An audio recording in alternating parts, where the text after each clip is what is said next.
Буџетот за 2014 година е буџет кој што ќе донесе повисок подинамичен економски раст и ќе ја задржи социјалната стабилност. Подинамичен економски раст буџетот ќе донесе преку реализација на значително повисокиот износ на капитални инвестиции во инфраструктурни проекти со кои што ќе се ангажираат домашното градежништво, индустријата и многу други стопански гранки и македонското стопанство и македонските предпријатија ќе имаат силна поддршка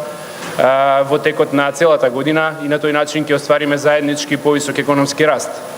Задржувањето на социјалната стабилност пак ќе биде постигнато преку предвидениот зголемен износ на средства за пензии и социјална помош за кој што ќе има покачување, почнувајќи од мартовската исплата,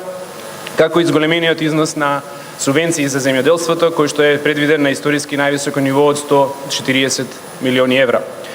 Дозволете да се осврнам сега на основните макроекономски претпоставки врз основа на кои што е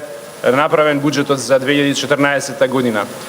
Македонската економија во 2013 година имаше силно заздравување, кое што беше и подобро од очекувањата. Во првите 9 месеци од годината остварен е раст на бруто домашниот производ од 3,2%, што е трет најдобар резултат во Европа. Само Турција и Летонија имаат повисок економски раст во овие 9 месеци од Република Македонија, што покажува дека економските политики, како и буџетот за 2013 година, беа добро скроени и ги постигнаа најдобрите можни резултати во вакви околности. Иако европската економија во добар дел од овие 9 месеци беше во рецесија, а таа е најзначајниот трговски партнер на Република Македонија, сепак врз основа на зголемениот износ на капитални инвестиции од буџетот,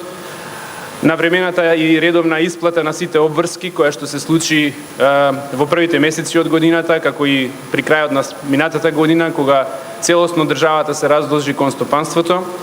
редовната исплата на субвенциите, како и реализацијата на сите други реформски политики за кои што се обезбедени средства во буџетот за 2013 година, помогна македонската економија да оствари добри резултати, да имаме успешна економска година. Главните столбови на економскиот раст во првите 9 месеци од годината беа секако капиталните инвестиции од буџетот, односно реализацијата на голем број на инфраструктурни проекти и второ, високиот износ на странски инвестиции и извозот на компаниите кои што работат во слободните економски зони, кои што веќе придонесуваат со над 20% во извозот на стоки од Република Македонија. Како што може да претпоставите, и двете овие компоненти, генераторите на економскиот раст, а тоа се капиталните инвестиции и странските директни инвестиции и извозот, не се случајно остварени, тие се резултат на политиките на владата на Република Македонија, кои што се преточени во буџетот за 2013, но и за претходните години, и кои што овозможија од секоја година да се зголемува износот на реализација на капиталните инвестиции, каде што се градат регионални и локални патишта, каде што почне изградбата на автопатот од Демиркапија до Смоквица, каде што се реконструираа и се опремуваа болници, се градеа и се реконструираа училишта, се реализираа спортски објекти, се градеа канализации и водоводи,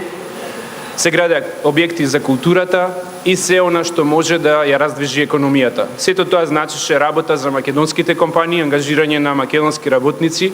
кои што во форма на директни изведувачи или подизведувачи вклучија и голем број на помали и средни фирми, и сето тоа значеше обезбедување на работа за приватниот сектор во Република Македонија. Токму од тие причини градежништвото во првите 9 месеци оствари раст од 32%, раст што е највисок во Европа,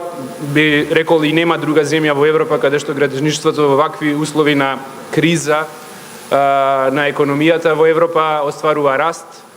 Тоа е значи резултат директно на овие политики на владата на Република Македонија, кој што ги поддржа владеачкото мнозинство во ова исто собрание и ги преточи во конкретни алокации во буџетот за 2013 година.